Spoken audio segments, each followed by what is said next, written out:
Hello दोस्तों, आज हम कक्षा 10 विज्ञान एनसीईआरटी स्तर पर हम अध्याय 10 के अगला टॉपिक जो है वो है प्रकाश का परावर्तन। ठीक है, हमारा चैप्टर चल रहा है 10। तो प्रकाश का परावर्तन क्या है, आज इसको हम समझेंगे। प्रकाश का परावर्तन तथा परावर्तन के नियम को जानकारी प्राप्त करेंगे। तो प्रकाश का परावर्तन क्या होता है? जब प्रकाश किरण किसी वस्तु की सतह पर पड़ने तथा वापस उसी माध्यम पर लौट आने की घटना को प्रकाश का परावर्तन कहते हैं। ठीक है, कहने का अर्थ क्या है कि सतह पर देखिए, जब कोई प्रकाश की किरण यहाँ पर आई, ये पॉलिशदार सतह पर टकराई, तो ये कंडीशन क्या है कि ये एक दर्पण है जो कि क्या है, समतल दर्पण है।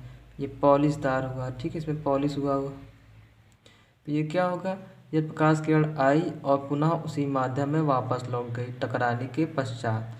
ठीक है, तो इसी घटना को कहते हैं प्रकाश का परावर्तन, अर्थात प्रकाश आई और उसी माध्यम में वापस लौट गई, यह घटना ही प्रकाश का परावर्तन कहते हैं। ठीक है, जो आने वाली जो आती किरण है उसे बोलते हैं आपतित किरण, और आपतित किरण द्वारा जो कोण बनता है वो कोण आई, इसे बोलते हैं आपतन कोण। और फिर टकराने के पश्चात किरण जो चली गई उसे बोलते हैं परावर्तित किरण। ठीक, और इसके द्वारा जो कोण बनता है उसे बोलते हैं, इसे स्मॉल आर से प्रदर्शित करते हैं, इसे कहते हैं अब परावर्तन कोण। ठीक है, और ये क्या है, अविलंब है, और इस बिंदु को कहते हैं आपतन बिंदु। ये समतल दर्पण है। तो ये हो गया हमारा प्रकाश का परावर्तन। पृष्ठ पर रजत धातु तथा लाल पेंट की परत होती है, यानी ये जो पृष्ठ लिया गया है इस पर जो लेप हुआ है वो रजत धातु या फिर लाल पेंट होना चाहिए।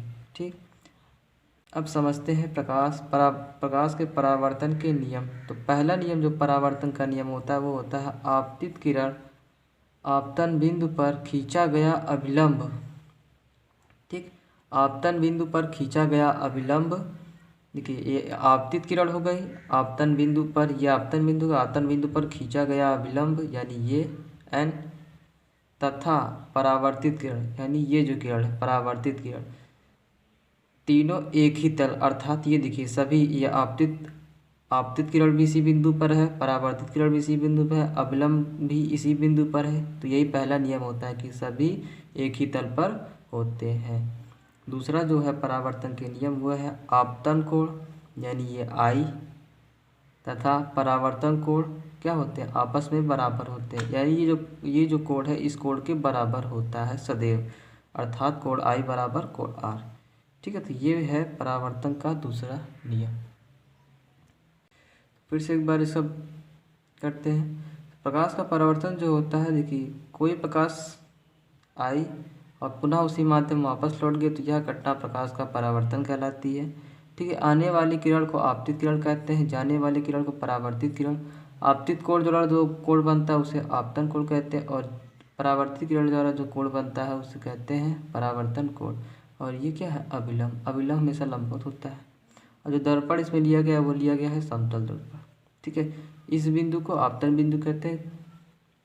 और नियम क्या है कि ये किरण, ठीक है, आपतित किरण, अभिलंब और परावर्तित किरण तीनों एक ही तल पर मिलते हैं, यानी आपतन बिंदु पर मिलते हैं।